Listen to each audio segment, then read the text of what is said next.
இன்று நடந்த மாங்குப்ப வீதியில் முதல் பரிசு அடித்த எத்தாங்கல் வேட்டைப்புலி அபாரமான ஓட்டம்.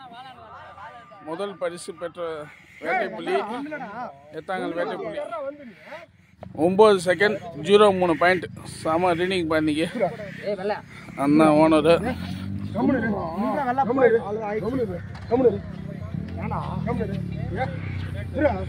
நல்ல ஓட்டம் இன்னைக்கு மாங்குப்பத்தில். ஃபஸ்ட் ரீடிங் நேற்று ஃபஸ்ட் ரீடிங்கு. இன்னும் மேலும் மேலும் ஃபஸ்ட் அடிக்க வாழ்த்துக்கள்.